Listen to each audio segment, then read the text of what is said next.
قال الله تعالى في كتابه الكريم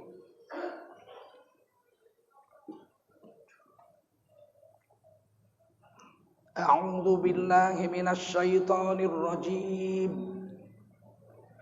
بسم الله الرحمن الرحيم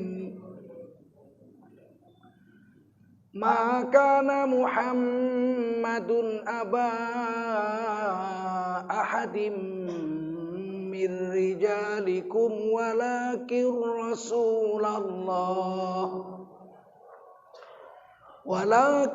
رسول الله وخاتم النبيين وكان الله بكل شيء عليما يا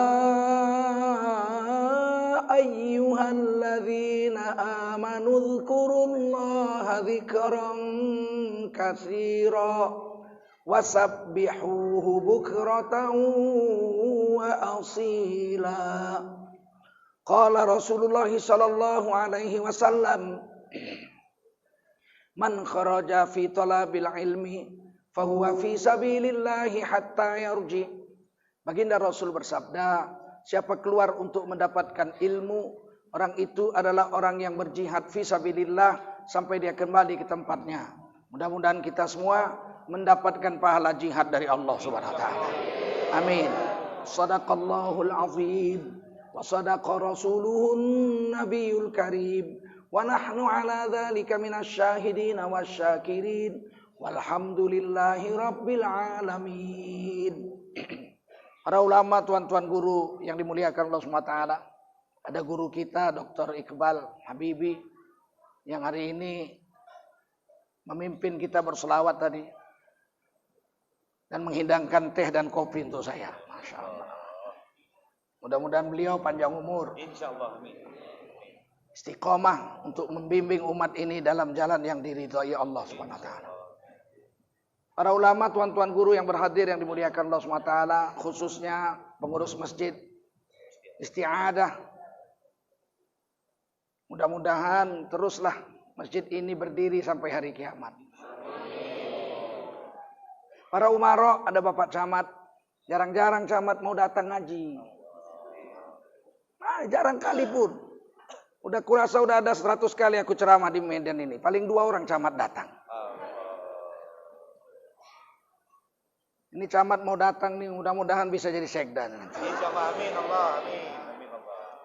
Pokoknya dekatkan diri sama Allah. Jadi pemimpin itu harus dekat sama Allah, betul nggak? Betul. Kalau dekat sama Cina, hajab negara kita nanti. Pak Lurah, Sunggal, Masya Allah, hadir juga, terima kasih. Pak Kepala Lingkungan, tokoh-tokoh adat, tokoh masyarakat, tokoh agama, tokoh pemuda. Mudah-mudahan bapak-bapak, tuan-tuan, hadirin wal hadirat mendapatkan kasih sayang dari Allah Subhanahu wa taala. Wajiblah kita bersyukur kepada Allah Subhanahu wa taala. Salawat dan salam kita sampaikan untuk baginda Rasulullah sallallahu alaihi wasallam yang telah mengajari kita bagaimana hidup selamat di dunia. Nenek-nenek kita sudah beri nasihat kalau pandai meniti buih selamat badan hingga ke seberang. Hidup di dunia ini seperti meniti buih. Susah. Susahnya apa? Supaya selamat masuk kubur. Kalau asal-asal hidup gampang. Semua diembat. Kelelawar diembat, ya kan? Babi dimakan, ya kan? Anjing disikat, riba diembat, ya kan? Datang Toyota Corona. Datang corona baru tahu, datang flu burung. Rakus, manusia ini rakus. Kalau Nabi keringatnya aja nggak bau. Dulu saya pikir mukjizat itu, ternyata tidak. Ternyata ulama-ulama kita pun keringatnya nggak bau. Kenapa? Karena mereka makannya milih-milih, nggak semua diembatnya. Yang cemar-cemar nggak mau dia. Peti nggak dimakannya, jengkol nggak dimakannya, durian nggak dimakannya, harumlah keringatnya. Ini tahun 2020 jengkol masih diembat juga. Macam tak ada makanan lain. Nah, itulah manusia. Kalau dikasih tahu, wah, jengkol kan enak. Iya enak, tapi kencing pun bau, keringat pun bau. Durian sama aja bau. Oh enggak Pak, durian harum. Tak ada dibilang ada harum durian ini. Tak ada, semua orang bilang bau durian. Kalau melon harum, salak harum, pisang harum, cempedak harum. Kalau durian? Kalau durian? Kalian makan juga lah. Kalau ada musim durian banyak Cina mati. Kenapa? Karena dia makan durian tambah minum samsu. Game over ya. Jadi Nabi itu milih-milih, tak semua Nabi mau makan. Yang halal, enggak juga Nabi makan. Satu hari Sayyidina Khalid bin Walid dalam perjalanan dengan Rasulullah di malam hari, ditangkap orang tuh dob. Dikuliti orang tuh, dipanggang orang tuh, dimakan. Hidangkan sama Nabi sepiring. Nabi bilang, saya enggak biasa makan dob ini. Enggak dimakan Nabi. Padahal dob itu halal. Sahabat makan dibiarkan, tapi Nabi tidak makan. Artinya tidak semua yang boleh Nabi makan. Datang orang Salafi di Riau, di Bagan Batu. Dibilangnya dob itu biawak. Dimbatnya pula, biawak dimbatnya. Ributlah sekampung. Sampai ketua majelis ulamanya telepon saya ke Jakarta. Disidang sama camat, sama kapolseknya. Tetap bertahan. Menurut Imam Syafi'i, biawak halal. Mendidih juga darahku. Aku bilang, dari mana kau tahu Imam Syafi'i menghalalkan biawak? Ini ada kitabnya katanya. Coba bacakan. Imam Syafi'i mengatakan biawak boleh. Yang bahasa Arabnya. Oh enggak ada, kitabku bahasa Indonesia katanya. Oh pantas kau bedogol, aku bilang. Enggak bisa dibedakannya dob dengan biawak. Makanya ngaji itu harus berguru. Untung sini ada Dr. Iqbal. Sekarang orang ngaji enggak mau berguru, mau pandai pula. Gurunya pun abal-abal juga. Menurut Imam Syafi'i begini, menurut Imam Hambali begini. Menurut saya, sederajat dia sama Imam Syafi'i. Sederajat dia. Kita jangan ikut Imam Syafi'i, dia manusia biasa, bisa saja salah. Iya. Imam Syafi'i itu hafal 600.000 hadis. Ya, tapi bisa saja salah. Karena dia bukan Nabi. Apalagi kau. 3 hadis saja salah baris. Ini yang nggak tahan, petentengan tahu, gaplek peringkilan wis tuwek petakilan. Nggak tahannya manusia begitu, apalagi orang main dan mentikonya bukan main. Nggak bisa tidak, kita harus tunduk pada ulama. Siap untuk itu? Dob itu bukan biawak. Dob itu kalau diterjemahkan ke bahasa Indonesia lebih cocok kadal padang pasir. Kadal padang pasir. Kadrun. Kalau cebong-cebong sekarang menghina kita kadrun, kadal gurun. Maksudnya dob lah itu. Apa bedanya dengan biawak? Dob giginya seri. Dob itu giginya seri, tidak bergigi taring. Sedangkan biawak bahasa Arabnya warol. Apa bahasanya?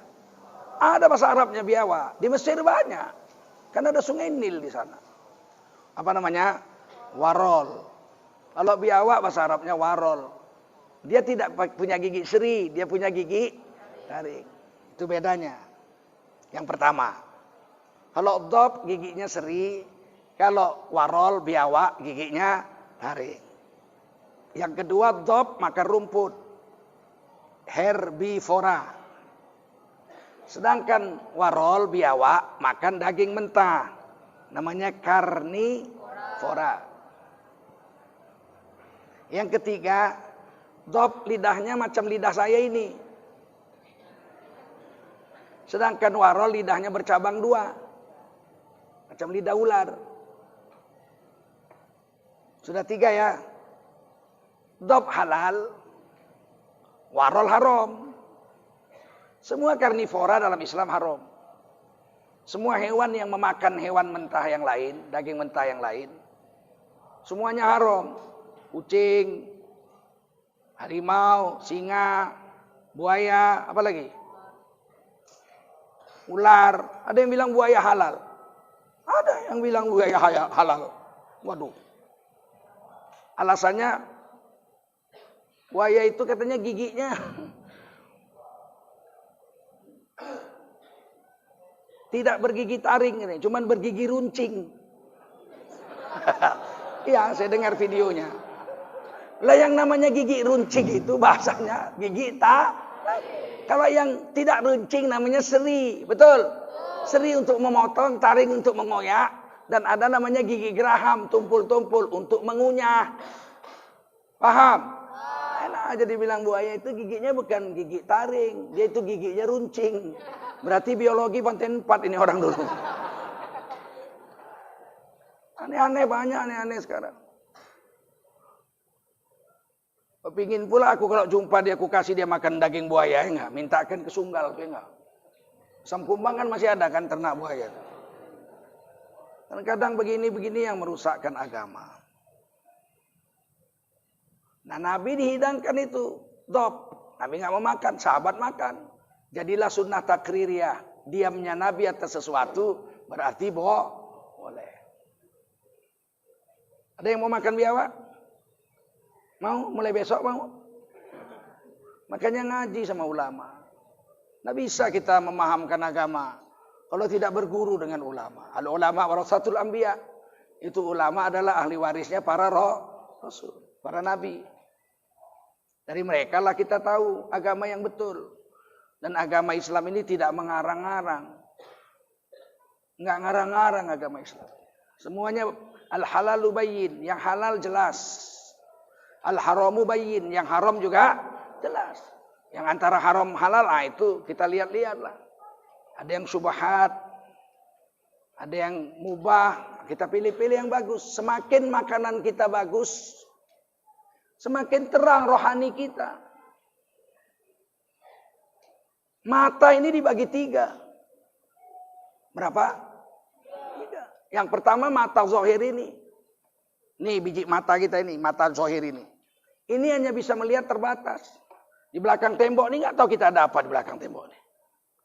Mata kita terhalang ini, nggak tahu kita ada apa di belakang. Nah, inilah mata batin, mata zahir ini. Mata zahir hanya terbatas. Tapi ada 2 lagi mata di hati kita, yang disebut mata hati atau mata batin. Mata batin yang pertama bisa melihat sesuatu yang pernah kita lihat. Bisa melihat sesuatu yang pernah kita lihat, walaupun kita nggak di situ. Macam rumah saya di Jakarta bisa saya lihat sekarang. Udah nampak. Dan bisa saya pulang ke Jakarta dengan mata batin saya itu dalam 1 menit. Sap, Kuala Namu, mendarat, Halim, belok masuk, udah sampai rumah saya. Itu mata batin yang pertama, bisa melihat sesuatu yang pernah Saya bisa membayangkan Ka'bah sekarang, karena baru 4 hari yang lalu saya pulang umroh. Saya bisa bayangkan, kemarin saya tawaf dari mana, minum di mana, air zam-zamnya, di mana saya sholat, bisa saya bayangkan. Itu mata batin yang pertama. Bapak-bapak nggak bisa itu, karena yang belum pernah ke Ka'bah nggak bisa dong, betul? Apa mau dibayangkan? Mau dibayangkan Ka'bah, terbayang istana Jokowi. Orang belum pernah ke Ka'bah. Mata batin yang pertama bisa dibayangkan sesuatu yang pernah dia lihat. Walaupun goib, nggak nampak. Bisa dia bayangkan. Nah, mata batin yang kedua ini yang jarang-jarang. Mata batin yang kedua ini tak pernah dia lihat. Tapi dengan izin Allah bisa dia lihat. Tapi dengan izin Allah dia bisa lihat. Kalau terbuka mata batin yang kedua ini anugerah Allah SWT. Tiap-tiap orang ada aja itu. Sewaktu-waktu diberi oleh Allah. Dan ini nggak dituntut. Saya mau menuntut membuka mata batin, nggak ada. Buat aja amal soleh. Satu hari nanti ketika kita diridhoi Allah, ada masalah, Allah beri ke satu maunah, pertolongan, terbuka dia.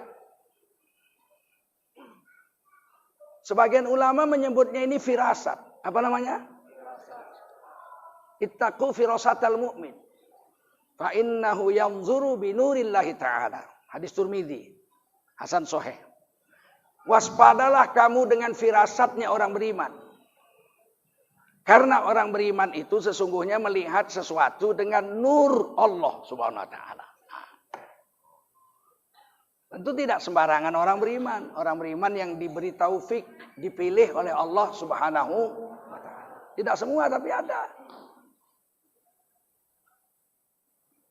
Yang diberi anugerah seperti ini.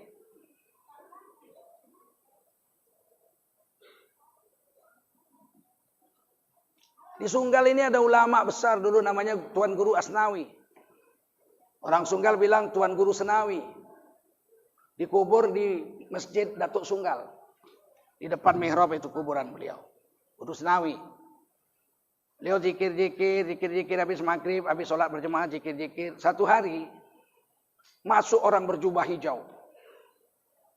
Ketika selesai beliau zikir, langsung ke depan dipeluk. Dia berdiri dipeluk, lama dipeluk, nangis beliau. Entah apa yang dibisik orang berjubah hijau itu. Kemudian orang itu pergi.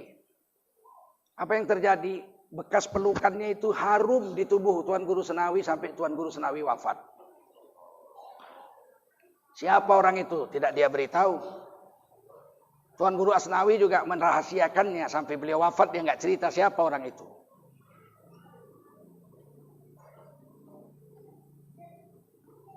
Nah, oleh karena itu kita ini baik-baik. Selain beramal untuk zahir kita ini, hati diperbaiki. Dijaga hati itu dari maksiat hati. Imam Ghazali mengatakan ada 16 penyakit hati. Kalau penyakit itu ada, beranak-beranak nanti dia ke penyakit-penyakit yang lain. Kalau penyakit badan kan ada penyakit mata, penyakit bengek, penyakit apa lagi? Bisul, apa lagi? Penyakit kurap, panu, lever, sakit jantung, gagal ginjal, banyaklah. Itu penyakit-penyakit jasmania, badannya yang sakit. Ada penyakit hati, 16 katanya. Di antaranya yang pertama hasad. Apa namanya? Dengki, hasad, iri hati, dengki. Apakah hasad? Hasad itu kita mau kebaikan sama orang hilang dari orang itu. Syukur-syukur bisa pindah ke kita, itu hasad. Penyakit hati yang pertama hasad. Yang pertama kali kena penyakit hasad ini iblis. Iblis kena pertama kali. Iblis ini bukan orang bodoh, orang pintar. Selain pintar alim, iblis ini juga soleh. Beribadah ribuan tahun. Sampai diangkat menjadi penghulu malaikat. Menurut riwayat lah, namanya Azazil. Siapa namanya? Azazil. Nama iblis itu Azazil.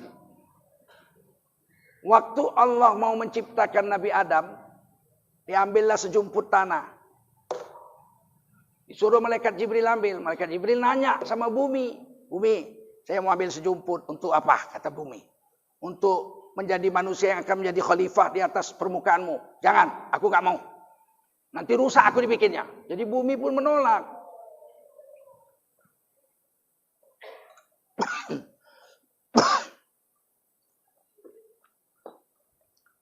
Malaikat pun waktu Allah istiharkan mau membuat manusia. Wa idh qala rabbuka lil malaikati inni ja'ilum fil ardi khalifah. Ingat olehmu tatkala Allah berfirman kepada para malaikatnya. Sesungguhnya aku akan menciptakan, akan menjadikan seorang manusia khalifah di dunia. Malaikat bertanya, bertanya malaikat, ataj'alu fiha may yufsidu fiha wa yasfikud dima. Akankah kau jadikan di muka bumi itu makhluk yang akan membuat kerusakan di atas bumi dan membunuh sesama mereka bertumpahan darah seperti itu. Berarti sudah ada. Sudah ada di bumi penduduk yang asal jumpa perang, asal jumpa bunuh-bunuhan. Siapa mereka? Kata Imam Suyuti dalam kitab Tafsir Durrul Mansur, mereka adalah bangsa-bangsa jin. Wahum banul jan. Bangsa-bangsa jin. Rupanya sebelum Nabi Adam diciptakan di dunia sudah ada jin. Sudah ada binatang-binatang, sudah ada tumbuh-tumbuhan. Nah jin ini kalau jumpa perang. Jin laut jumpa jin pantai, perang. Jin pantai jumpa jin darat, perang. Jin lembah jumpa jin gunung, perang. Jin gunung yang satu dengan jin gunung yang lain jumpa perang. Bunuh-bunuhan aja, itu kerja jin. Allah nggak suka. Allah mau ciptakan makhluk yang jumpa tuh saling kasih sayang. Jumpa itu saling tolong menolong. Jumpa itu saling nasihat menasehati. Allah mau yang seperti itu. Maka Allah mau ciptakan manusia. Malaikat nanya, akankah seperti itu? Kata Allah, wa nahnu nusabbihu bihamdika wa nuqaddisu lak. Kata malaikat, kami ini senantiasa setiap hari bertasbih mengkuduskan namamu. Mensucikan namamu. Kurang apa lagi? Kira-kira begitulah. Qala, Allah menjawab, inni a'lamu ma la ta'lamun. Sesungguhnya aku yang paling tahu. Kamu tidak tahu. Kenapa aku harus ciptakan Nabi Adam itu? Perintah malaikat Jibril ambil segenggam tanah dari bumi. Bumi enggak terima. Enggak mau, jangan. Malaikat Jibril balik, ya Allah mau kuambil tapi bumi enggak rela. Ya sudah kalau begitu kirim malaikat Mikail ambil segenggam. Adama, satu genggam ambil. Datang malaikat Mikail, bumi, saya mau ambil kau segenggam. Untuk apa? Untuk menjadikan manusia. Dijadikan Allah manusia nanti jadi khalifah di bumi, di mukamu, di permukaanmu. Jangan, nanti rusak aku dibikinnya. Malaikat Mikail balik juga. Mereka bumi enggak rela ya Allah. Yang ketiga, diperintah Allah. Malaikat maut turun ambil. Untuk bahan baku Nabi Adam. Turun malaikat maut. Enggak nanya-nanya. Bumi, aku mau ambil kau untuk bahan baku Nabi Adam. Kau mau enggak mau ku ambil aja. Sap, diambilnya. Diambillah sejumput. Tapi malaikat Jibril besar. Malaikat maut besar. Bukan sebesar kita malaikat maut. Malaikat maut itu 7 samudra disiramkan ke kepalanya, nggak netes setetes ke keningnya. Besar malaikat maut itu. Makanya dia kalau mau membunuh manusia nggak sibuk-sibuk. Tsunami di Aceh 300.000 mati, nggak lari sana lari sini dia. Nggak perlu dia lari sana lari sini. Dan dia diberi kuasa oleh Allah. Matikan 300.000, habis mati semua. Kok bisa begitu? Namanya malaikat, betul nggak? Diberi Allah kekuatan untuk tugasnya. Sedangkan PLN bisa matikan lampu sekota Medan dalam 1 detik. Ya kan? Ditelepon satu pejabat, marah dia kita ngaji. Ada Tengku Zulkarnain itu, matikan listrik. Ditarik PLN itu, grek, mati seluruh kota Medan. Gelap, hidup kan? Grek, hidup. Apa susahnya? Masa malaikat maut kalah sama PLN?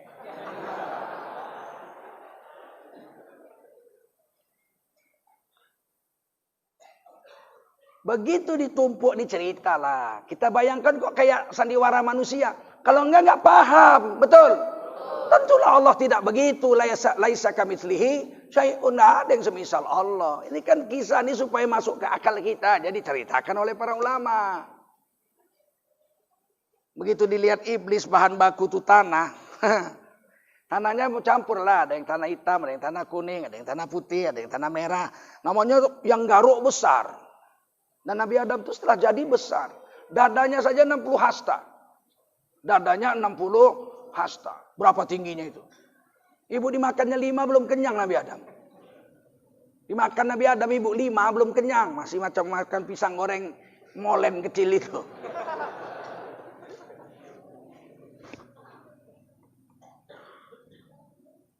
Begitu dilihat iblis.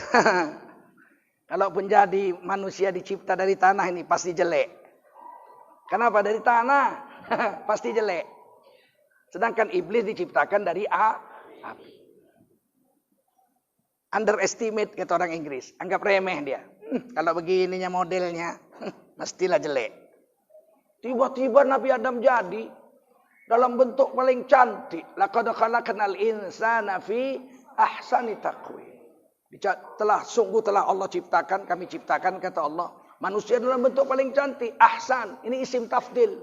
Kalau bahasa Inggrisnya ini superlative form. In the best form. Good, better, best. Allah SWT has created human being in the best form. Kalau bahasa Inggrisku bagus, nggak usah ragu klien. Aku kalau bahasa Inggris nggak perlu pakai teks. It is time to pre up. Nggak perlu.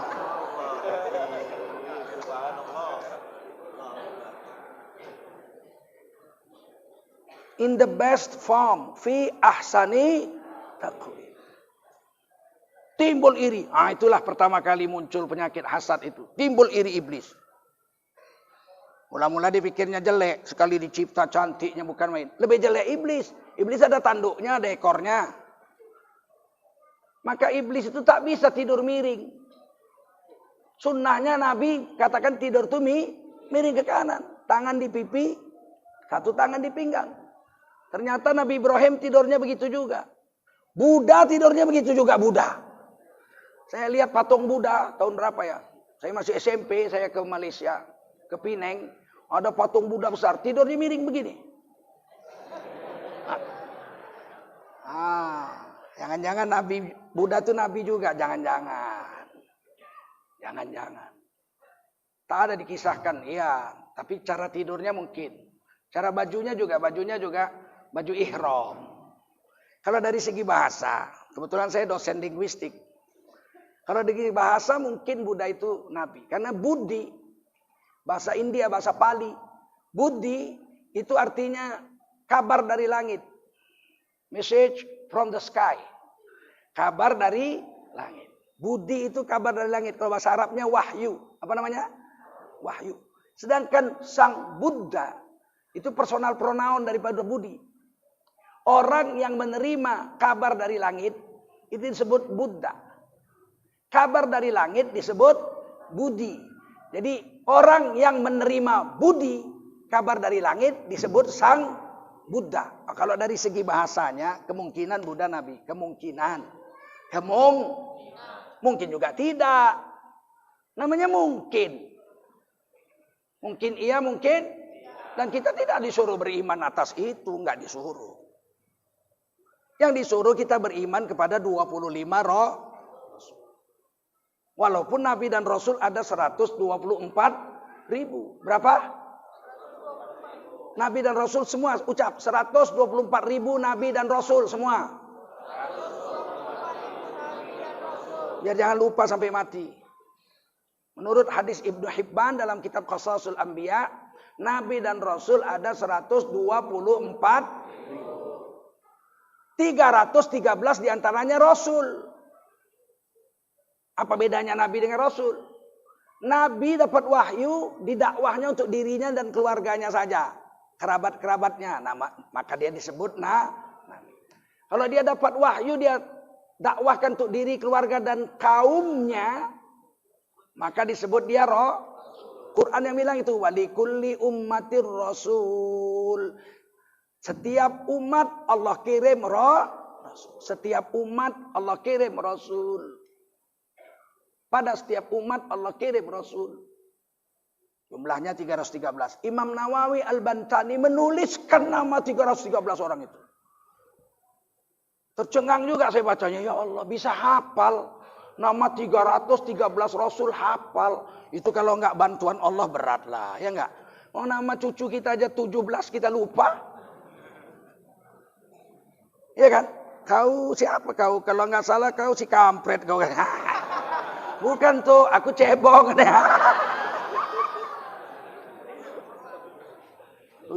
aja nama cucu awak. Lupa. Imam Nawawi Al-Bantani. Ada 2 orang Indonesia yang namanya ditulis dalam kamus Munjid. Ada kamus Munjid segini tebal. Kamus bahasa Arab. Arab-Arab. Namanya Munjid. 2 orang Indonesia ada di situ tulis. Satu Soekarno. Soekarno ditulis di Munjid. Tokoh politik dari Jawa. Wow. Yang kedua Syekh Nawawi. Wulida fi Jawi wa tawaffa fi Makkah. Imam Nawawi itu ditulis lahir di Jawa. Beliau orang Banten. Wafatnya di Mekah. Jadi ada 2 orang Indonesia masuk kamus Munjid. Berarti hebat itu ya enggak? Bisa masuk kamus bahasa Arab 2 orang. Kalau presiden kita yang ini nggak masuk. Walaupun dibilang mirip Sayyidina Umar, nggak masuk. Yang masuk Soekarno saja dari 7 presiden kita. Ahli politik, diakui karena beliau mempelopori konferensi Asia dan Afrika. Hebat, Soekarno itu hebat, kalau soal politik hebat. Harus diakui, masuk kamus Munjid. Nah 313 Rasul itu kita tidak wajib menghafalnya. Mana hafal nama-namanya coba, saya aja nggak hafal apalagi klien. Yang kita tahu paling beberapa lah, Armaya, Nabi Armaya, kan nggak pernah dengar kan? Nah, Nabi Daniel, nggak pernah dengar kan? Yang kita dengar Tengku Daniel dulu dari Istana Maimun. Nabi Samuel, Nabi Samuel ini Nabi yang memilih Nabi Dawud, Nabi yang memilih Tolut untuk perang melawan Jalut. Nah, Nabi Samuel dalam surah Al-Baqarah, juz 3. Berkata Bani Israel, ya Nabi, doalah sama Allah supaya kita dipilihkan seorang pemimpin agar kita bisa merebut tabut milik Nabi Musa yang direbut sama Jalut. Kata Nabi itu, nanti kalau aku doa dapat pemimpin, kalian gak berani perang. Berani, kita udah terasa tersiksa, terhina selama ini. Maka berdoalah Nabi mereka itu. Maka Allah pilihkan Tolut menjadi pemimpin. Diprotes. Kenapa dia? Dia kan orang miskin. Kamilah Yahuda, keturunan Yahudi. Keturunan Yahuda namanya Yahudi. Orang-orang kaya. Kenapa mesti dia? Dia tukang samak kulit. Masa diangkat jadi pemimpin? Maka dijawab. Allah menjawab melalui Nabi Samuel, pemimpin untuk perang melawan Jalut itu dipilihkan Tolut karena 2 kelebihannya. Nah, jadi pemimpin itu harus 2 kelebihannya. Yang pertama bastotan fil ilmi, ilmunya luas. Yang kedua wal jisim, badannya keker. Nah, jadi jangan kalian pilih yang kurus. Inilah akibatnya. Hajab kita dibikinnya, ya enggak? 3 kartu sakti sampai sekarang tak keluar-keluar.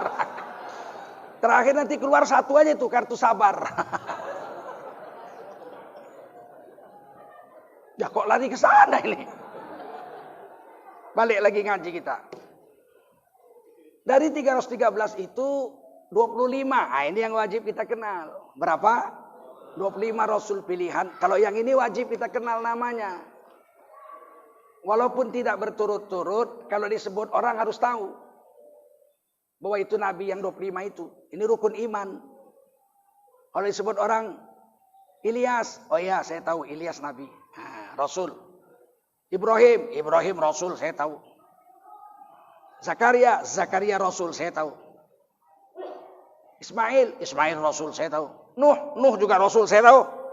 Joko bukan. Itu harus tahu 20 dari 25 Rasul itu 5 disebut Rasul Ulul Azmi. Rasul yang paling menderita atas umat. Yang pertama Nabi Nuh alaihi salam.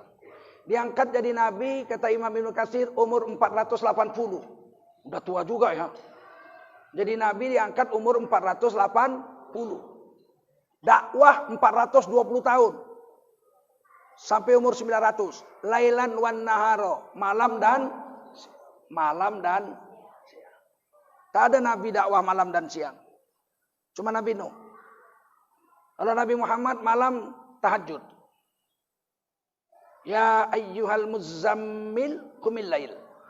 Hai orang yang berselimut malam, bangun malam sholat. Separuh atau lebih atau kurang sedikit. Ya, pokoknya sholat malam. Siang, ya ayyuhal muddatsir, qum fa'anzir. Bangun, siang, yang berselimut tipis, bagi dakwah. Saya baru tahu muddatsir itu berselimut tipis, waktu saya keluar negeri. Saya naik haji jalan darat dari Malaysia, dari Tanjung Balai Asahan. Jadi dari tahun 96. Saya berangkat dari Medan, Tanjung Balai Asahan. Diantar Pak Dato, abang ipar saya 2. Bertiga kami, berempat naik mobil. Saya bawa tas hijau, sandang aja.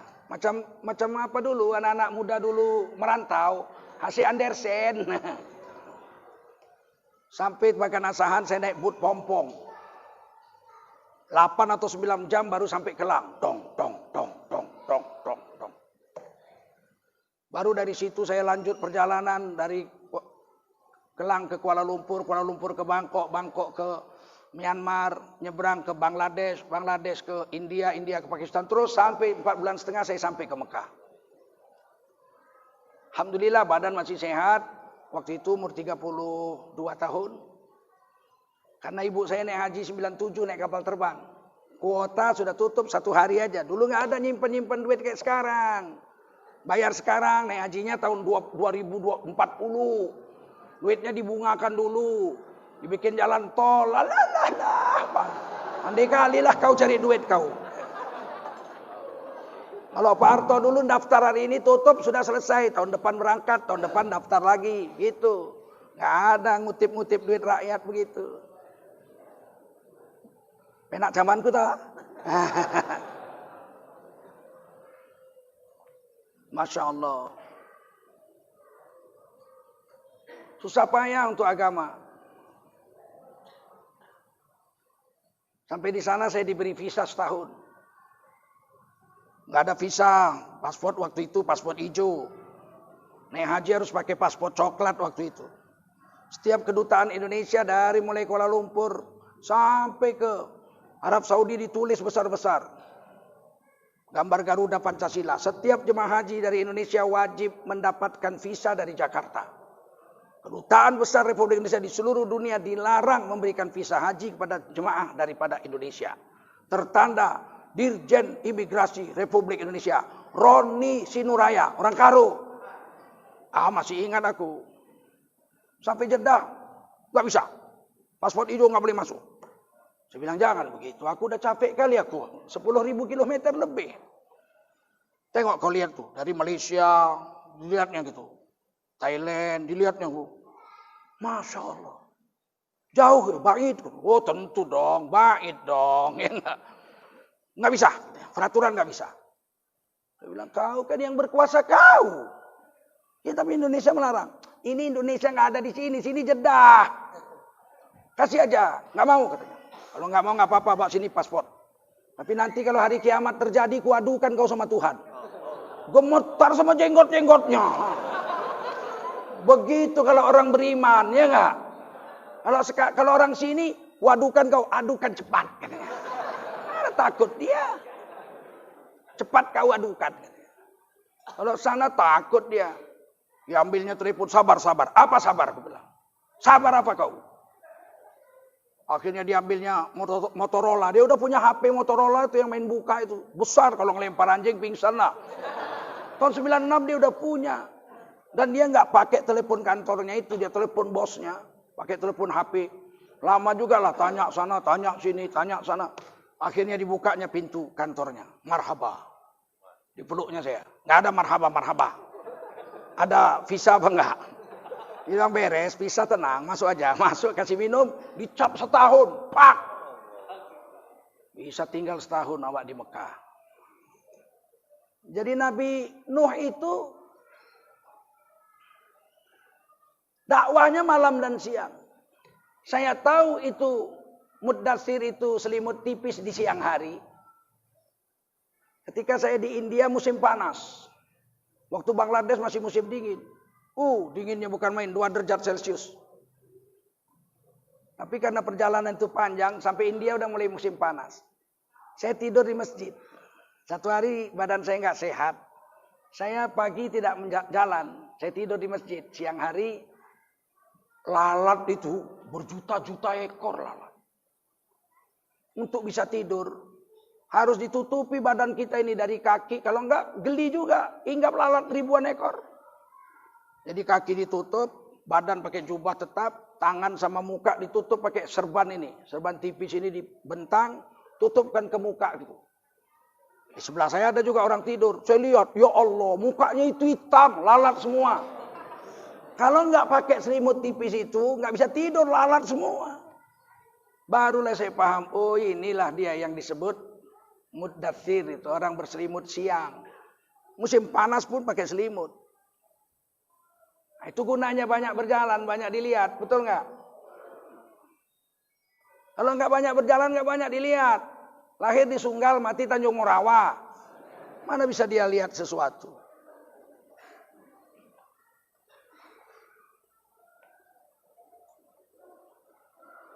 420 tahun dakwah Nabi Nuh cuma dapat murid 80. Berarti kan 5 tahun dapat 1. 5 tahun dakwah malam dan siang cuma dapat 1. Hajabnya lah itu. Kurasa kalau ada ustadz ceramah dia 5 tahun muridnya 1, berhentilah, eloklah jual cabai katanya. Enggak tabah. Nabi Nuh tuh tabah, maka disebut Rasul Ulul Azm. Sampai umur 900 datang topan Nabi Nuh. Murid hanya sekitar 80. Istri enggak masuk ke perahu, kafir. Anak kesayangan yang paling bungsu, anaknya 4 laki-laki, Ham, Yafid, Sam, Kan'an. Kan'an pun enggak mau naik perahu. Ikut orang-orang kafir.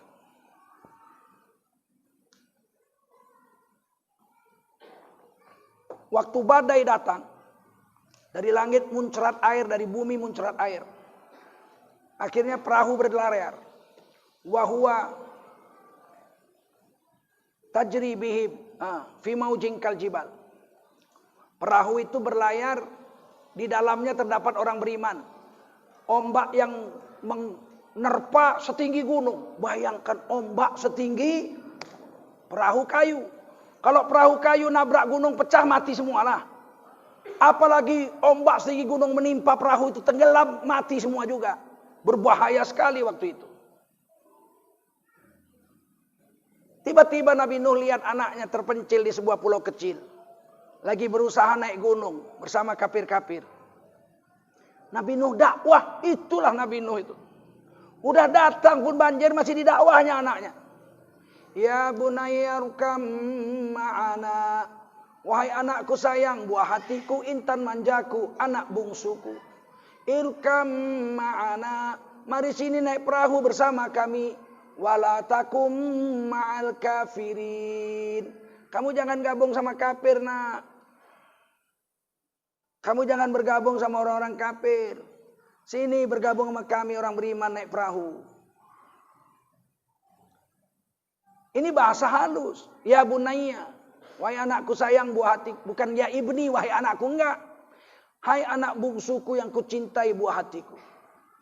Belahan jiwaku. Irkam ma'ana. Mari sini naik perahu bersama kami orang beriman. Wala takum ma'al kafirin. Jangan gabung dengan orang-orang kafir. Hari ini enggak boleh bilang kafir, menebar kebencian. Anti Bhinneka Tunggal Ika. Kurasa kalau Nabi Nuh sekarang dakwahnya itu sudah kena itu. Radikal itu, ya enggak? Bilang-bilang kafir. Padahal kafir tidak kasar. 74 tahun merdeka, selama 70 tahun kata-kata kafir itu tidak kasar. Baru 4-5 tahun ini aja kasar. Kafir itu asal kata kafaro yakfuru kufron, artinya menutup. Bahasa Inggrisnya ambil dari bahasa Arab, to cover. Apa namanya? Cover. To cover, covering, covered, covered. Itu dari bahasa Arab tuh, kafaro yakfuru kufron, menutup. Ini meja ditutup taplak meja supaya sopan. Menutup meja dengan taplak meja itu kafaro. Yang menutupkannya itu kafir. Siapa tadi yang menutup meja ini? Kafir. Nggak ada kasar-kasar di situ. Sekarang diarahkan jadi kasar supaya orang Islam ini nggak bisa ngomong, takut kalau ngomong gini bahaya, ngomong gini bahaya. Sehingga akhirnya orang Islam ini di Indonesia yang jumlahnya 230 juta dari 267 juta, 88,7%. Jadi nggak berani bergerak apa-apa, takut. Kalau kami para ustadz nggak takut, kami mau kau tangkap cepat, jangan lama-lama, ya nggak. Udah muak juga aku di luar, ya kan? Nah, tangkap cepat. Kalau memang salah tangkap, ya nggak. Aku nggak punya senjata apa-apa, kami kawan-kawan nggak punya senjata. Kami cuma punya doa. Kalian zalim, kami doa, kami khatamkan Quran, ya Allah. Kami nggak punya pistol kayak polisi. Kalau polisi ada pistolnya, kalau kita cuma doa. Nggak ada salah ditangkap polisi lalu lintas, aku nggak salah. Ditilangnya, aku doa, ya Allah pindahkan ke Nias dia cebok babi. Awak senjata awak cuma doa, ya nggak?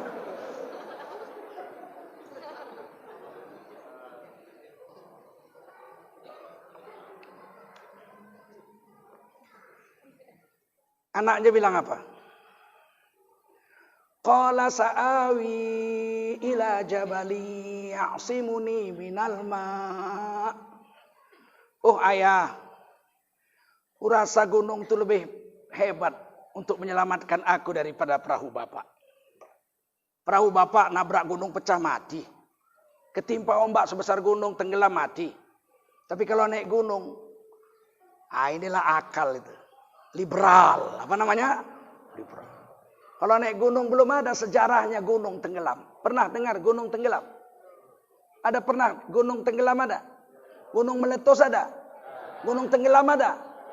Nggak ada gunung tenggelam. Makanya anak Nabi Nuh milih naik gunung. Kata bapaknya, nggak ada anak yang bisa menyelamatkan kita semua hari ini. Kecuali naik perahu saya. Aku biar naik gunung aja. Karena gunung nggak pernah tenggelam. Di Medan ada syair tentang gunung. Mau dengar? Syair orang Melayu. Kalau meletus gunung Sibaya sayang, alamat Medan menjadi abu. Kalau meletus gunung Sibaya, nggak ada. Kalau tenggelam gunung Sibaya, matilah kita semua. Kalau meletus gunung, alamat Medan menjadi abu. Dayungku putus, layarku koyak, kemana arah sayang hendak ku tuju. Sedih betul, ini orang Sunggal nih. Syair kayak gini nih, syair orang Sunggal, ya enggak? Kalau meletus gunung Sibaya, ada dibilang kalau tenggelam. Maka terjadilah ombak besar, terpisahlah bapak dengan anak. Wa kana minal mughraqin, tenggelamlah anak Nabi Nuh bersama dengan kafir-kafir. Mati. Selesai banjir topan, perahu nyangkut di atas gunung. Wastawat alal judi, nyangkut di atas gunung Judi. Kalau dalam kitab Taurat saya baca gunung Ararat. Tapi di Quran wastawat alal judi, nyangkut di gunung Judi. Gunung Ararat itu adanya di Turki, tinggi 3000 meter lebih. Sekitar 2/3 dari gunung itu ada sebuah perahu dari kayu. Tinggal lunasnya aja, panjangnya sekitar 150 meter. Berarti kapal tanker itu 150 meter. Bukan safinah, bukan perahu dayung. Tapi dalam Quran disebut palka. Apa namanya? Kapal tanker. Palka, bahasa Inggrisnya palka, bahasa Arabnya fulka. Wasna'il fulka bi'ayunina wa wahyina. Dibentuk itu palka Nabi Nuh. Langsung Allah yang memerintahkannya. Potong di sini, sambung di sini, tambah di sini, bikin begini, ikat di sini. Bi'ayunina wa wahyina, dan langsung wahyu Allah dan pengawasan Allah langsung. Bertahun-tahun baru selesai itu. Bukan sebentar. Jadi di situ disebut fulka. Orang Inggris mengambilnya menjadi palka. Memang kapal tanker 150 meter lebih. Panjangnya aja. Sudah dapat. Menurut riwayat saya baca, menurut tulisan-tulisan yang saya baca, itu sudah diambil oleh arkeolog. Sudah diambil kayunya, diperiksa ternyata katanya kayu jati dari Jawa Timur. Jangan-jangan Nabi Nuh orang Surabaya.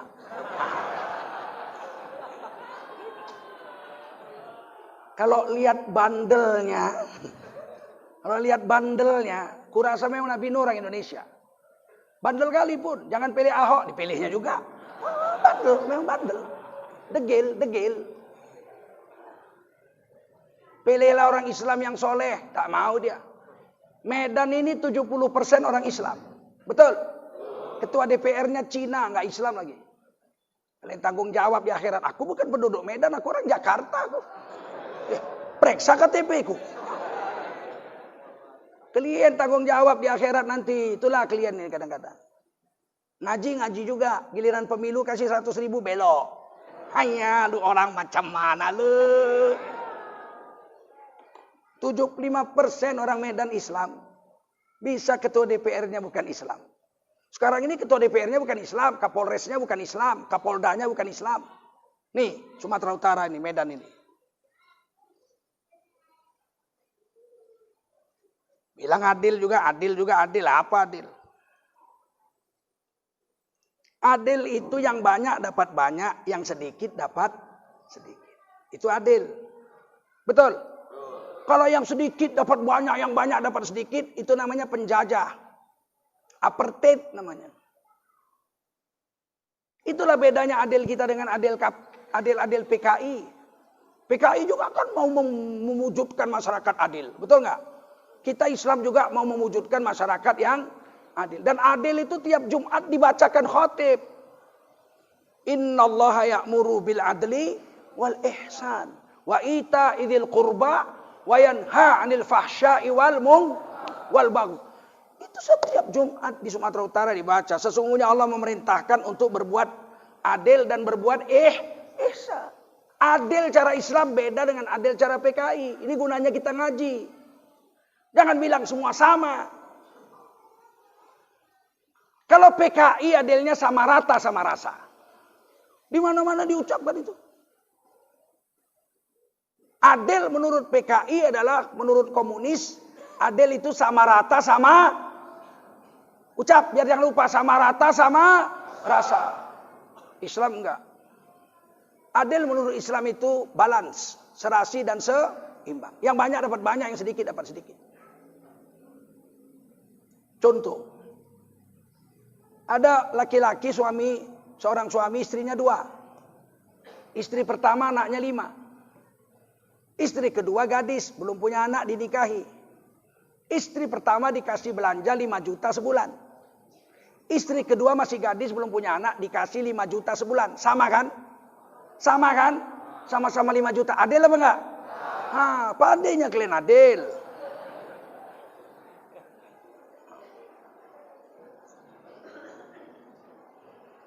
Ada seorang bapak anaknya 3. Yang satu taman kanak-kanak sekolahnya. Yang satu SMA. Yang satu kuliah di kedokteran. Yang taman kanak-kanak jemput antar. Sarapan di rumah, makan di rumah. Dikasih jajan 5.000. Udah banyak lah itu. Tapi dia pergi ketika diantar, pulang diantar, makan dibawakan, dibontoti. Itu pun dipegangkan duit 5.000. SMA naik angkot, naik sudaku. Masih ada sudaku? Belum musnah. Sarapannya di rumah tapi makan siangnya di sekolah. Dikasih belanjanya 15.000, 20.000 sama bapaknya 20.000. Yang satu lagi kuliah di kedokteran naik sepeda motor. Makan siangnya di kampus, makan malamnya di kampus. Dikasih belanja juga. Berapa? 50.000. Ini adil cara Islam. Tapi kalau yang TK 5.000, yang SMA juga dikasih 5.000, yang kuliah juga 5.000. Pulangnya anak yang kuliah pulang jam 4 pagi. Loh kok pulang jam 4 pagi, Pak? Apa nak? Bensin habis campur dorong, Pak. Kok enggak kau isi pakai bensin? Udah aku isi pakai kencing, Pak. 5.000 kok beli bensin. Adil PKI sama rata sama rasa, enggak adil, justru zalim. Adil Islam itu serasi dan seimbang, yang perlu banyak kasih banyak, yang perlu sedikit kasih sedikit. Paham? Sekarang ini PKI komunis, jangan bilang mayoritas, minoritas, semua kita sama. Ini PKI ini. Ini PKI. Jelas PKI ini.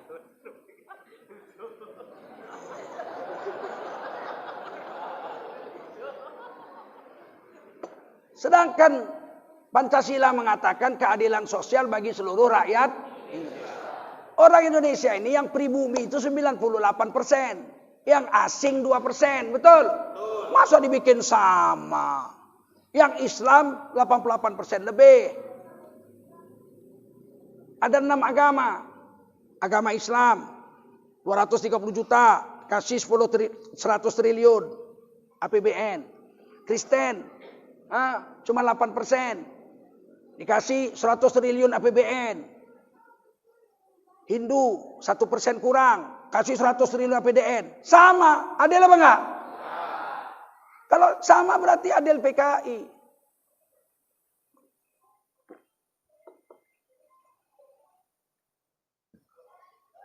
Saya contohkan Adil PKI itu nggak bagus.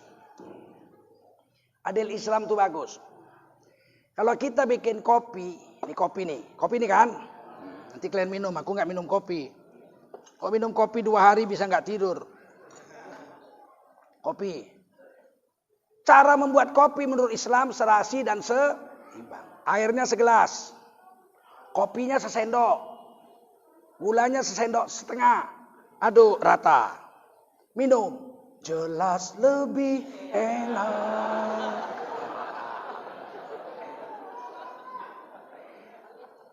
Kalau bikin kopi cara PKI sama rata sama rasa, airnya segelas, kopinya segelas, gulanya segelas. Aduklah minum, kalau nggak terbeliak mata dulu.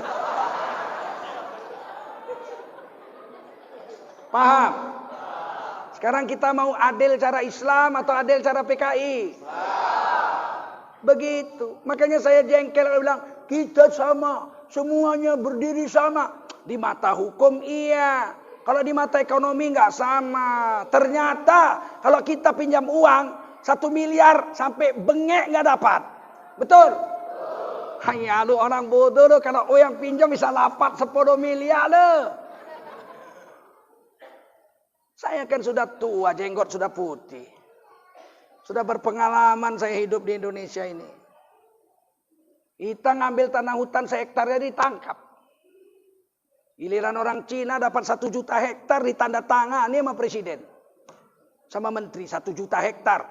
35 tahun sama dia. Diperpanjang lagi 35 tahun. Sekarang Badan Pertahanan Nasional sedang membuat rancangan undang-undang. Boleh konglomerat punya tanah 90 tahun. Saya sudah gerakkan seluruh tokoh adat masyarakat Riau. Karena sana masih banyak hutan. Di Riau untuk menolak rancangan undang-undang 90 tahun tanah diambil sama konglomerat. Cucu awak udah mati belum balik tanah tuh, betul nggak? Betul nggak? 90 tahun cucu awak udah mati. Jumpa kami di alam barzah, apa kabar nak? Belum balik pak katanya.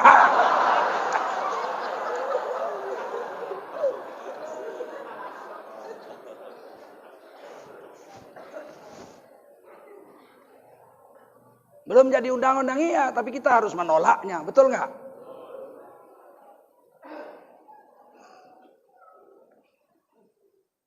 Yang kedua Nabi Ibrahim, yang ketiga Nabi Musa, yang keempat Nabi yang kelima Nabi Muhammad sallallahu alaihi wasallam. 5 Rasulul Azmi. Dari 5 Rasulul Azmi itu, satu disebut Sayyidul Anbiya wal Mursalin.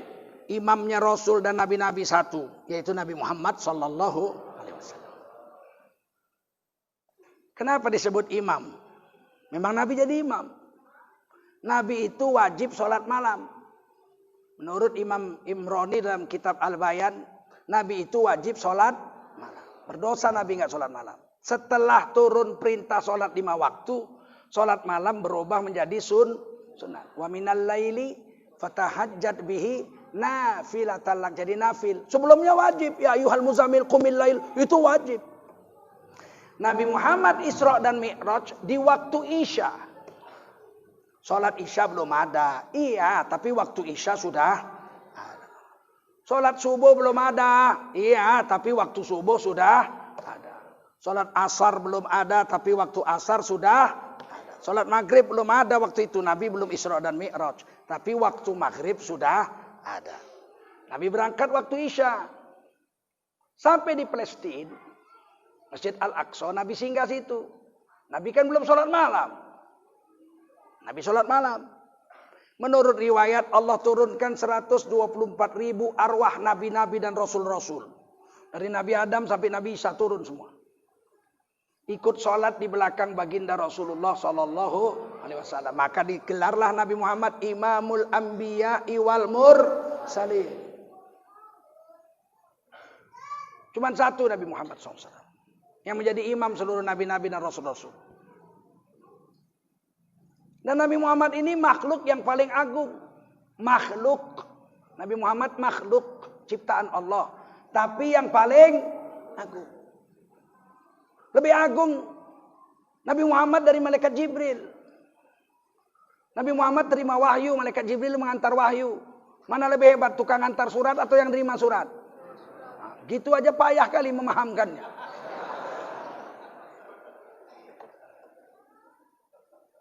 Begitu hebatnya Nabi Muhammad. Sehingga dilengketkan Allah nama Nabi di samping nama Allah.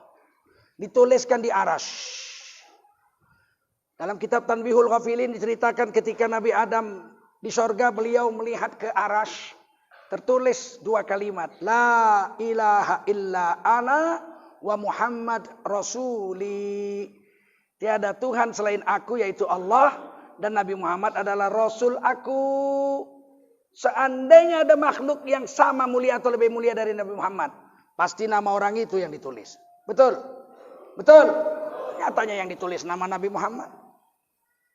Berarti Nabi Muhammad yang paling agung.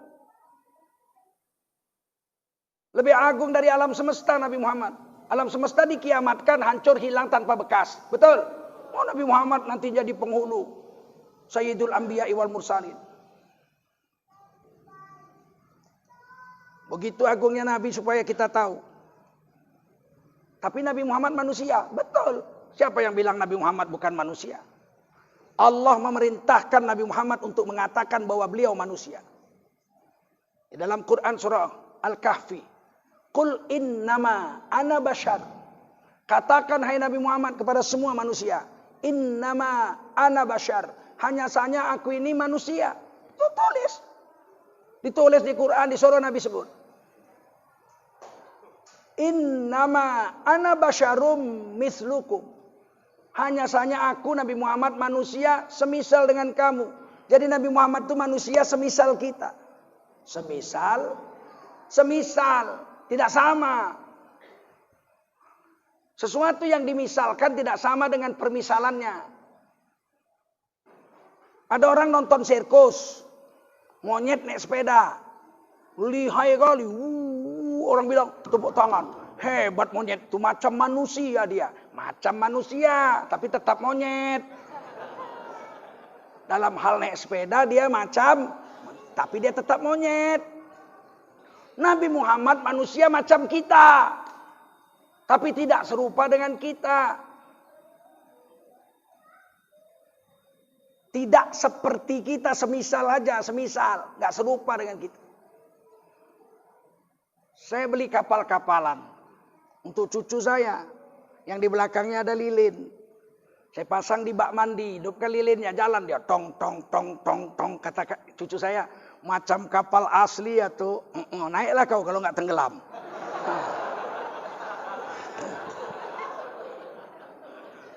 Macam, ya nggak?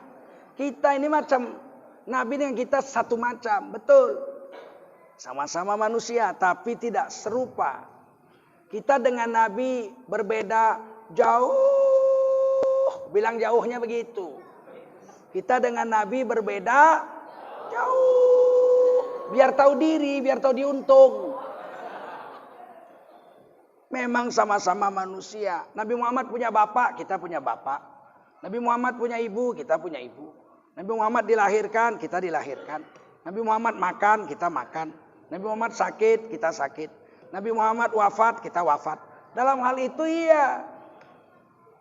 Tapi berbeda jauh. Kata paman guru saya, Sayyid Muhammad Alawi. Ada lebih 120 kelebihan Nabi Muhammad dibanding kita manusia. Lebih 120. Salah satunya disambung ayat tadi. Yuha ilai. Nabi Muhammad manusia semisal kita. Tetapi kepada Nabi Muhammad dikirim wahyu. Yuha ilayya. Kepada aku diberi wahyu. Nabi Muhammad saja dapat wahyu. Setelah Nabi Muhammad wafat, tak ada manusia lagi dapat wahyu. Ada yang dapat wahyu? Ada Pak, wahyu Sinaga. Wahyu Ningsih. Nabi Muhammad dapat wahyu Allah. Paham? Itu bedanya dengan kita. Siapa mengaku dapat wahyu Allah setelah Nabi Muhammad wafat, pasti penipu besar. Kalau dia ngaku nabi, pasti nabi palsu. Ada, banyak. Di Indonesia aja yang ditangkap polisi udah 4. Kemarin Ahmad Musodik ngaku nabi, dapat wahyunya di Gunung Salak. Ditangkap sama polisi. Masuk penjara 2,5 tahun. Tobat, enggak, keluar ngaku nabi lagi.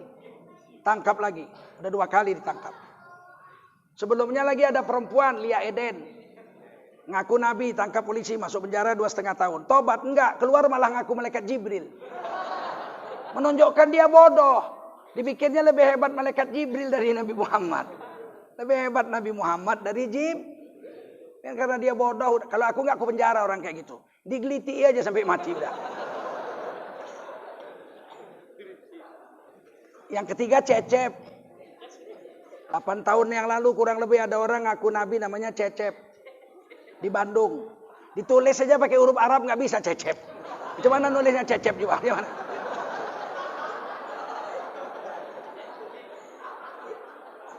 Ditangkap polisi, masuk penjara 2 tahun. Tahun 90-an zaman Kiai Haji Zainuddin MZ sedang populer. Masih muda beliau.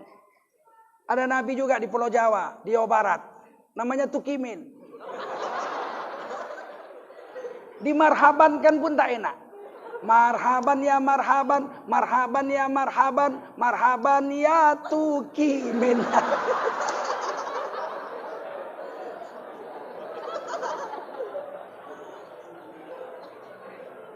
Tangkap polisi, masuk penjara juga.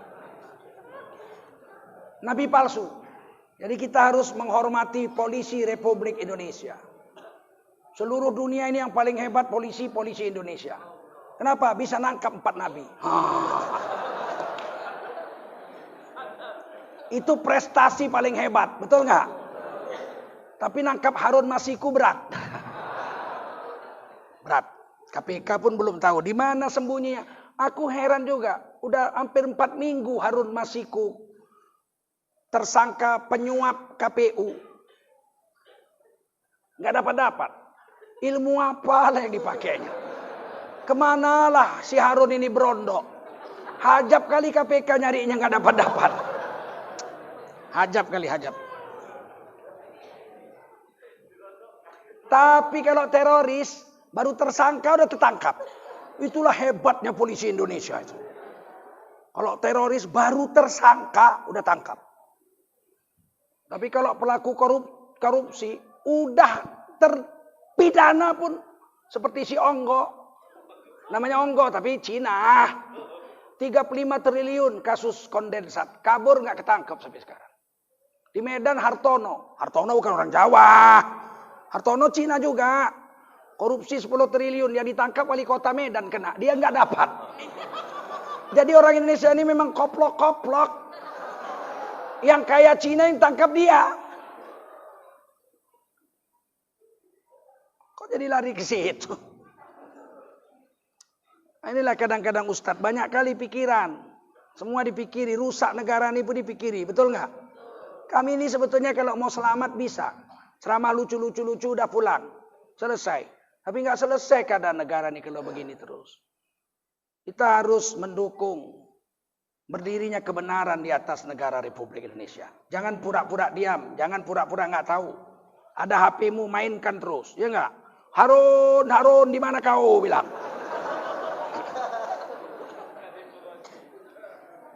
Tidak boleh diam, ikuti itu, follow, ikuti ulama-ulama kita, akun-akun sosialnya. Kalau ulama-ulama kita dimaki-maki, jawab dengan baik. Karena PKI nggak tinggal diam untuk menghancurkan negara ini. Musuh PKI paling besar itu 2. 1 tentara, 1 ulama. 1 tentara, 1 ulama. Musuh PKI cuma 2. Tentara sama ulama. Kalau sudah ada orang benci sama tentara sama ulama, kemungkinan besar dia komunis. Paling tidak anak cucu cicitnya. Apa salah ulama? Apa salah tentara?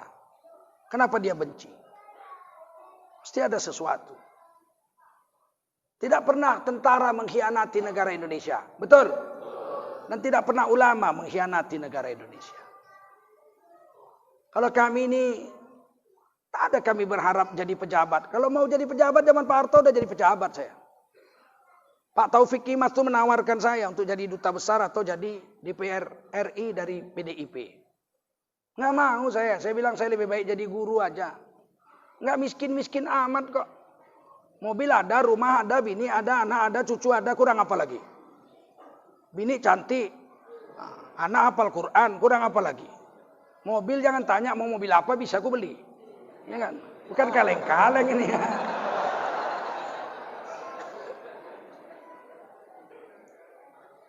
Baik.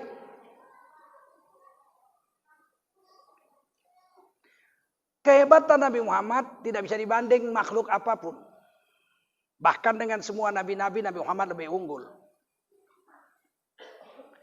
Hari ini Nabi Muhammad dihina orang. Baru-baru ini ada ulama, ustadz lah katanya, mengatakan Nabi Muhammad itu sakit mata, rembesan. Nabi Muhammad sakit mata betul. Soheh kabar itu. Tapi sakit mata Nabi tidak rembesan. Tidak semua orang sakit mata, rembesan keluar tai matanya, belean. Betul. Saya beberapa kali duduk bersama Gus Dur seharian. Beliau sakit mata bahkan sampai kemudian buta matanya. Tapi enggak rembesan Gus Dur. Wah keluar tai matanya melelele menjijikkan enggak. Apalagi Rasulullah Muhammad sallallahu alaihi wasallam. Justru sakit matanya Nabi itu untuk menunjukkan irhas. Untuk menunjukkan ciri-ciri bahwa Nabi yang sakit mata yang masih umur 7-8 tahun itu bakal jadi seorang Rasul kalau dewasa. Namanya irhas. Tanda-tanda bakal jadi Rasul. Setiap calon Rasul waktu kecil dikasih irhas. Tanda-tanda kalau dia besar nanti jadi Rasul. Kalau sudah jadi Rasul diberi mukjizat. Apa namanya? Mukjizat untuk melemahkan musuh. Sebelum jadi Rasul dia diberi irhas.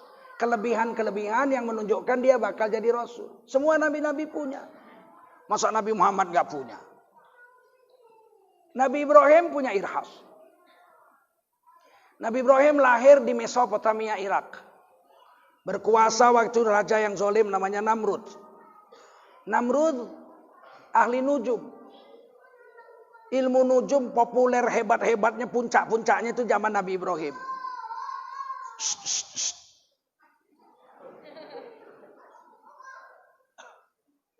Nujum itu ilmu peredaran bintang dikaitkan dengan nasib manusia. Namanya nujum, hukumnya haram.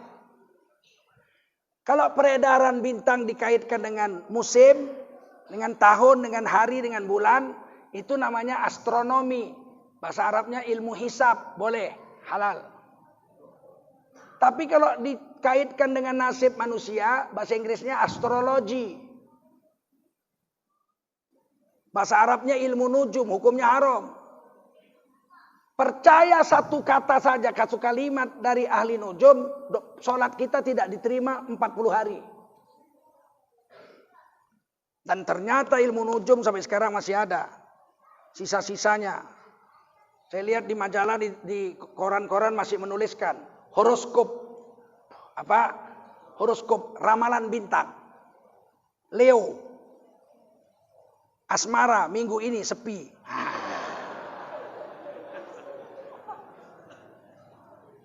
Kantong kosong. Istri minggat.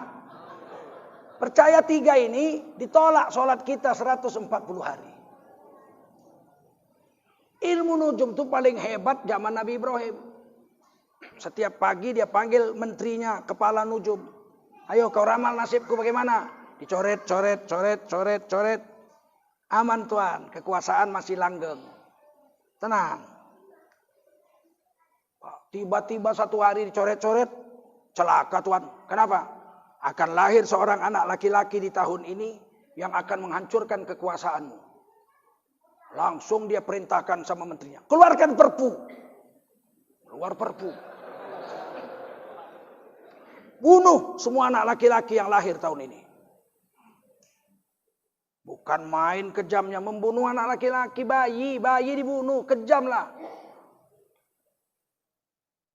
Ibu Nabi Ibrahim membawa anaknya yang masih bayi ini, Nabi Ibrahim alaihissalam, ke tengah padang pasir, ada gunung-gunung, ada goa. Disimpanlah Nabi Ibrahim di goa itu. Allah takdirkan di dalam goa itu ada batu dari batu berbentuk meja. Tebalnya kira-kira segini, batu, bentuk meja segi 4. Persegi panjang, bukan segi 4. Maka diletakkanlah Nabi Ibrahim yang dibungkus dengan kain, diletakkan di atas batu. Meja batu. Di dalam gua. Di situ ada air menetes. Jernih sekali sehingga membentuk sebuah kolam. Airnya kehijau-hijauan saking jernihnya. Namanya goa tentu ada lalat, ada kalajengking, ada lipan, ada ular. Betul? Oleh ibu Nabi Ibrahim diletakkan di atas meja batu itu. Ditutup pintu goa itu dengan batu besar. Kemudian ibu Nabi Ibrahim berdoa. Ya Allah, pemelihara alam semesta. Ya Rabbal Alamin.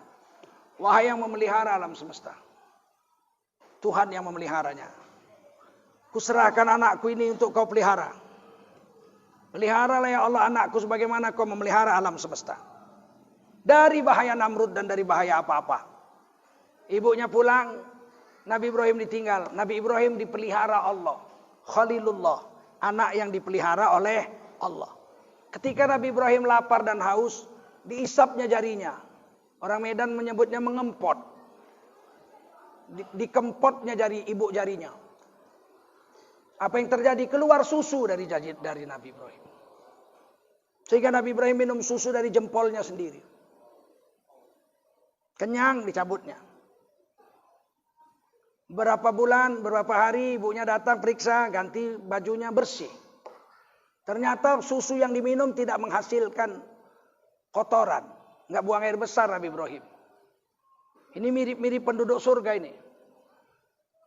Kalau menurut sains, kenapa Nabi Ibrahim minum susu dari jarinya nggak keluar kotorannya? Karena semuanya habis dicerna tubuh, nggak ada ampas. Makanan yang tidak ada ampasnya itu makanan sorga. Di sorga kita tidak akan buang air besar. Makan sekenyangnya, habis semua untuk tubuh. Minum sekenyangnya pun begitu. Hanya keluar keringat kalau minum. Harum seperti kesturi. Dan kalau kita makan di sorga kita hanya sendawa saja. Dan sendawanya lebih harum dari kesturi. Tidak ada orang di sorga buang air besar. Sempat orang di sorga miliaran orang buang air besar. Kalau WC-nya sumbat siapa yang nyendol?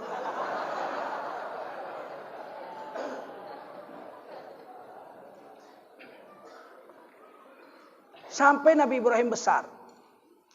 Singkat cerita Nabi Ibrahim kemudian keluar bersama ibunya keluar dari goa itu dan kembali ke kota. Dan sudah nggak ketahuan lahir tahun berapa dan dia selamat. Artinya apa? Minum dari jempolnya sendiri ini irhas. Tanda-tanda Nabi Ibrahim bakal jadi nabi. Nabi Ibrahim punya irhas. Nabi Isa juga. Nabi Isa itu lahir dari seorang gadis perawan yang tidak menikah. Dan tidak berzina. Wanita suci. Wa ummuhu siddiqah. Orang jujur Siti Maryam itu. Beliau anak imam besar Masjidil Aqsa. Imran. Tapi Imran, imam besar Masjidil Aqsa wafat ketika anaknya Maryam alaihissalam masih dalam kandungan. Ibunya seorang wanita solehah. Istri Imran. Ibunya berdoa setiap saat.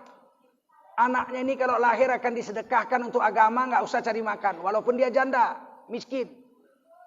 Doa ibunya itu ditulis di Quran. Untuk dihafal oleh semua perempuan Islam sedunia. Kalau hamil baca doa ini. Rabbi inni nazartu laka ma fi batni muharrara. Fataqabbal minni. Innaka antas sami'ul alim. Surah Al-Imran ayat 36. Sesungguhnya ya Allah, wahai Tuhanku ya Allah, aku sesungguhnya bernazar. Anak yang dalam kandunganku ini kalau lahir akan kusedekahkan untuk agama 100%. Nggak usah cari makan untuk aku, walaupun aku janda, aku bisa hidup sendiri. Sesungguhnya engkau maha mendengar, maha mengetahui nazar hambamu dan lagi maha mendengar, maha mengetahui. Tahu-tahu anak ini lahir perempuan. Tidak sama laki-laki dengan perempuan. Laki-laki dengan perempuan tidak sama apa enggak? Jangan bilang sama. Allah bilang tidak sama. Perempuan tidak boleh jadi nabi. Sempat nabi perempuan. Kata umatnya, ayo nabi sholat. Haid aku seminggu libur dulu. Tidak sama laki-laki dengan perempuan. Maka anak ini jadi rebutan oleh Bani Israel mau dipelihara. Karena banyak yang minta, termasuk Nabi Zakaria yang minta. Nabi Zakaria itu adik ipar Imron. Bukan adik ipar, bukan. Salah, kalau adik ipar itu adiknya Nabi Imron kawin sama Nabi Zakaria, bukan. Istri Nabi Zakaria, ibunya Maryam, neneknya Nabi Isa, dengan istri Nabi Zakaria dengan istrinya Imron, saudara kandung. Istri Imron, ibunya Maryam, neneknya Nabi Isa, dengan istrinya Nabi Zakaria, saudara kandung. Berarti Nabi Zakaria dengan Imron sepengambilan. Orang Medan bilang sepengambilan. Kalau orang Sunggal bilang sepetenggean. Kurang enak lah bahasanya itu.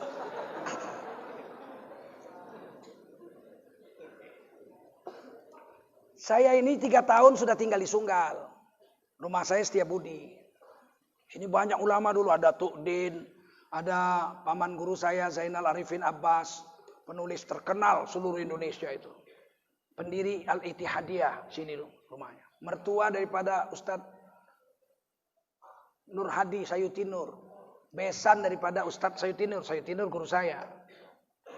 Zainal Arifin Abbas sini rumahnya, di Sunggal situ. Di Simpang Pinang Baris itu, dekat situ. Jadi saya biasa kemarin ini. Dulu sholat Jumat wajib di Masjid Datuk Sunggal. Nggak boleh ada sholat Jumat di tempat lain. Tanjung Sari Setiabudi bikin masjid tahun 50. Minta izin untuk sholat Jumat itu dites dulu sama Datuk Sunggal. Dites dulu siapa imamnya, siapa muazzinnya. Dan membuat surat pernyataan di atas segel. Sholat berjemaah di Masjid Tanjung Sari sampai mati baru berhenti. Baru diteken, baru boleh sholat Jumat. Begitu zaman dulu ketatnya agama di negeri ini.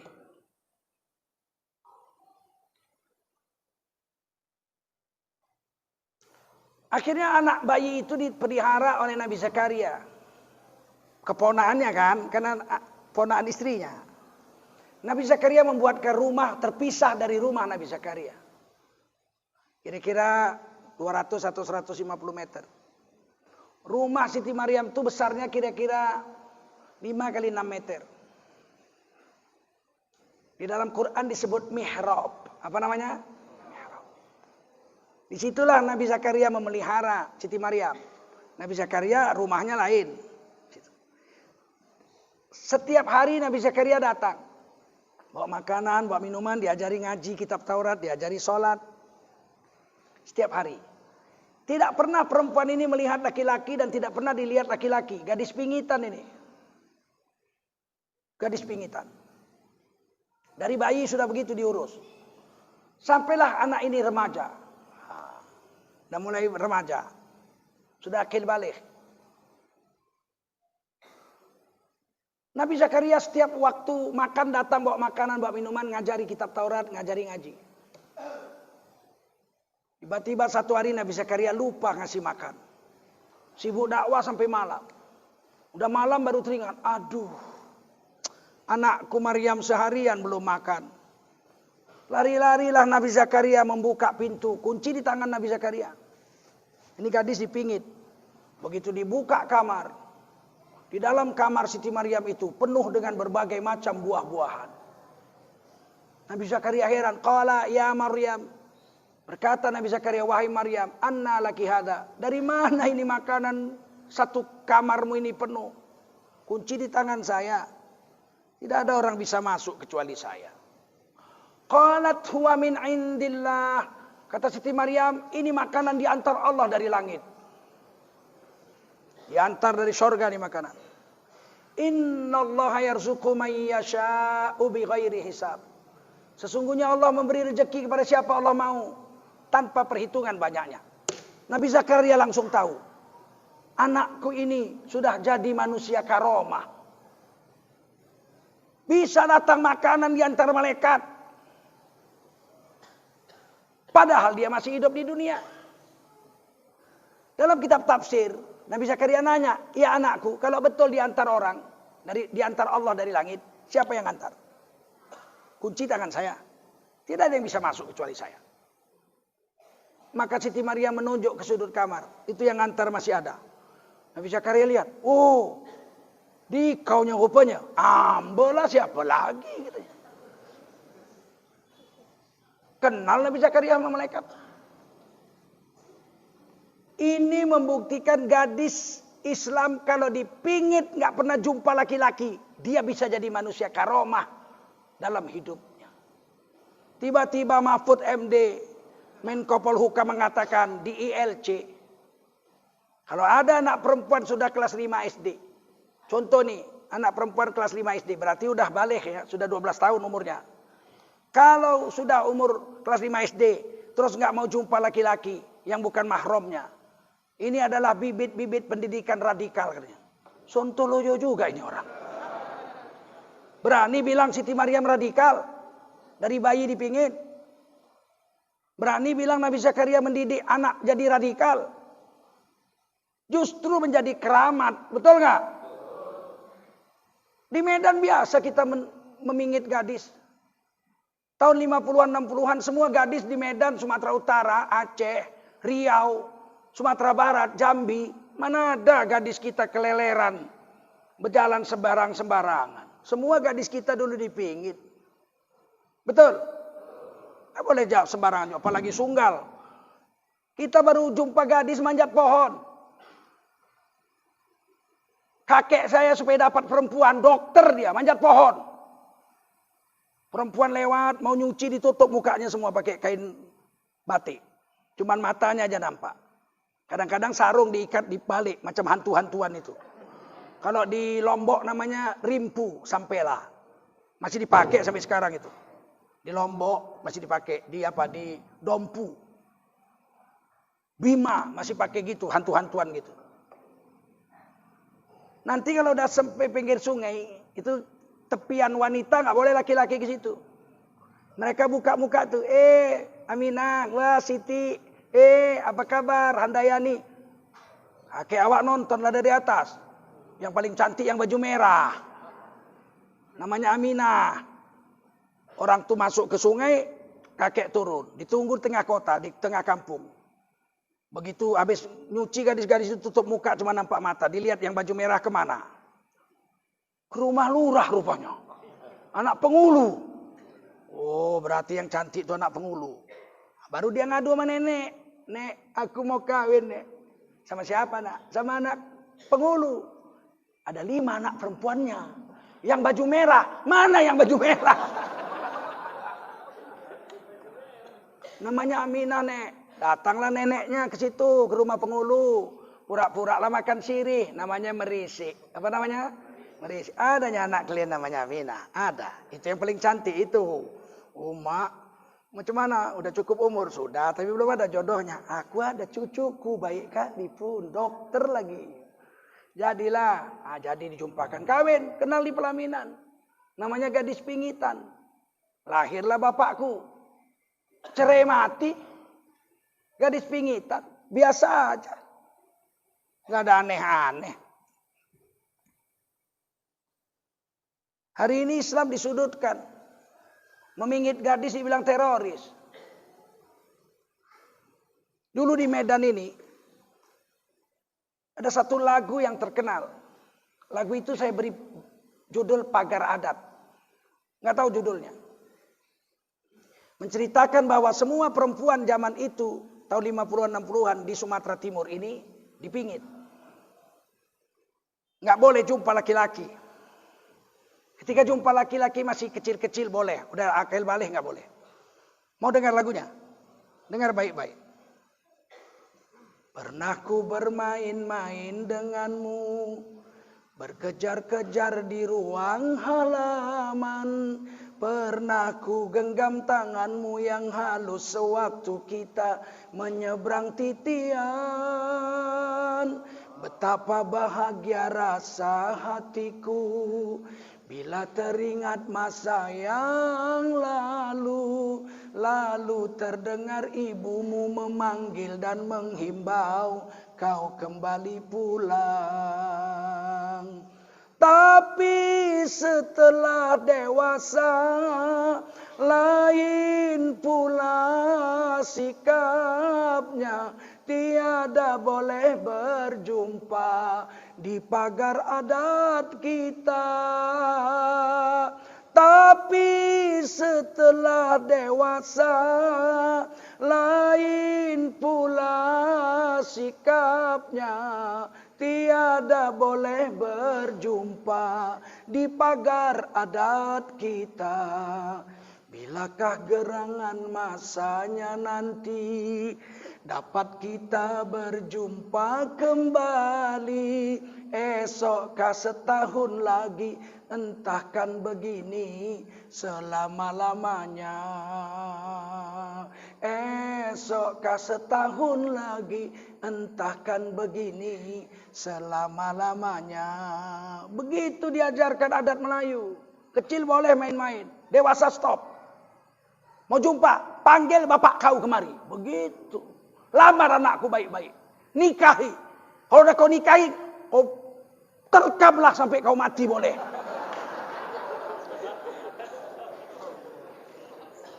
Begitu. Mana berani jantan tahun 70-an datang ke rumah perempuan. Nggak berani. Tahun 70-an jantan datang ke rumah perempuan. Assalamualaikum. Mamaknya yang keluar. Waalaikumsalam. Ada apa? Saya mau jumpa Salamah. Salamah mana? Anak makcik. Gatal kali kau ya? Panggil bapak kau ke sini. Begitu. Tak ada malam minggu laki-laki berani jumpa anak gadis orang zaman itu. Sekarang kalau 5 malam minggu jantan tak datang ke rumah mamaknya yang demam. Apalah dosamu Salamah. Kok tak ada jantan datang. Udah gila zaman ini. Zaman sudah gila. Sekarang berani orang ngetok rumah pintu rumah anak gadis orang. Maghrib lagi. Assalamualaikum. Bapaknya lagi zikir. Subhanallah, subhanallah, subhanallah, subhanallah, subhanallah, subhanallah, subhanallah, subhanallah. Siapa maghrib nih? Assalamualaikum. Oh, kamu siapa kamu? Saya Joni Om. Joni siapa? Joni kawan anak Om kuliah, si Susi. Oh, mau ngapain? Mau jumpa anak Om. Oh, Susi. Ada nak Joni mau jumpa. Lari-lari lah si Susi. Lama kali datangnya. Maghrib, pura-pura sholat dulu dong. Masuk. Apa kata si bapak? Duduklah dulu ya anak Joni sama Susi. Om mau selesaikan zikir dulu. Dia masuk ke kamar, dia zikir. Subhanallah, subhanallah, subhanallah, subhanallah. Dia zikir di kamar. Anaknya diunyel-unyel sama si Joni.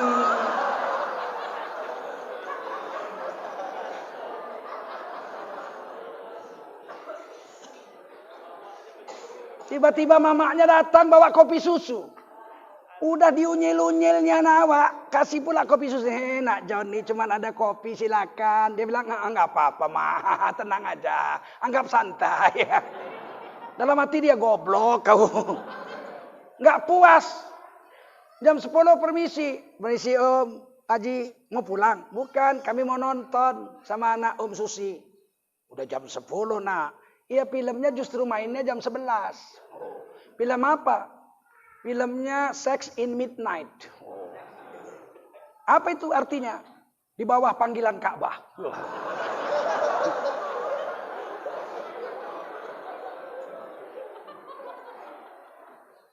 Gilanya zaman ini, berani laki-laki yang belum kawin sama anak kita minta izin sama bapak ibunya membawa anak kita tengah malam.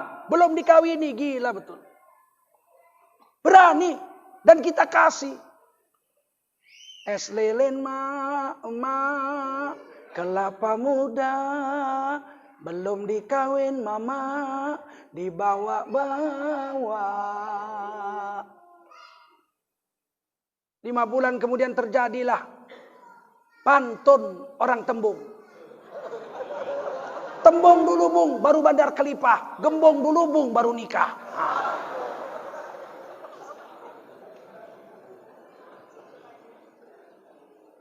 Dan orang hari ini hamil dulu nggak malu.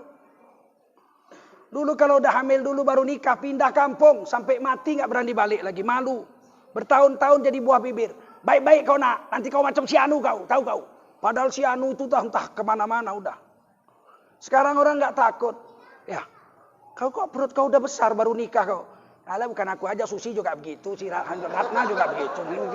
Di kampung ini hampir 90% begitu semua. Gak ada merasa bersalah. Bahkan yang paling sial, orang yang baik-baik tiba-tiba nikah gak pacaran digunjingi. Pakai cadar, tiba-tiba kawin, ternyata pemain juga. Padahal dia nikah baik-baik. Macam nenek kita dulu nikah, kenal di pelaminan. Dibilang jahat. Memang sekarang sudah zaman gila. Orang baik dibilang jahat, orang jahat dibilang ustad-ustad, ulama-ulama dipitnah, dipanggil kadal gurun, kadron, dipanggil pemecah belah NKRI, giliran pelacur dipanggil PSK.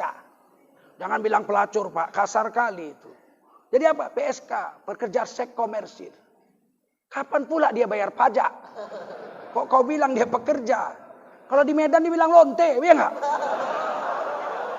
Betul. Jangan kasar kali lah Pak bilang lonte.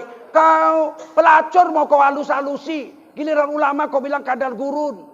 Pemecah belah NKRI. Penebar kebencian. Gila hari ini sudah dunia ini. Kalian jangan ikut-ikutan. Ini Ustadz Tengku Zulkarnain dan kawan-kawannya. Habib Rizik dan lain-lain. Penebar kebencian. Memang. Quran menyuruh kita menebarkan kebencian. Tapi bukan benci sama orang. Benci sama perbuatan. Orangnya enggak. Orangnya kita dakwah supaya mau tobat. Anak Nabi Nuh sudah datang badai topan masih didakwah. Mari naik perahu nak. Sudah mau mati udah datang topan masih dipanggil. Padahal anaknya jelas-jelas kafir. Tidak benci Nabi Nuh sama orang kafir. Tapi kita diwajibkan Allah benci kepada kekafiran. Kita tidak benci sama pelaku maksiat. Tapi disuruh benci kepada kemaksiatan. Kita tidak boleh benci sama manusia durhaka. Justru kita harus kasihan supaya dia dapat hidayah. Tapi kita disuruh benci kepada kemaksiatan. Ditulis Quran itu. Ayatnya. Dan dijadikan Nabi sebagai doa. Allahumma habib ilainal iman. Ya Allah tanamkan rasa cinta kepada kami terhadap iman. Wa zayyinhu fi qulubina. Dan perhiaskanlah iman itu sebagai perhiasan di dalam hati kami. Kalimat kedua. Wa karrih ilainal kufra wal fusuqa wal isyan. Dan tanamkanlah kebencian di hati kami terhadap kekafiran. Kufra bukan kafir, bukan orangnya, bukan kufar, bukan orang kafir, tapi kufra perbuatan kafir. Disuruh benci. Nggak boleh kita toleransi dengan perbuatan kafir. Harus benci. Hari ini toleransi kita dirusak. Padahal toleransi dalam Quran sudah ada. Lakum dinukum. Kau bikin agamamu, aku bikin agamaku. Kau jangan campuri agamaku, aku nggak campuri agamamu. Bagimu agamamu, bagiku agama. Lakum dinukum. Itulah toleransi.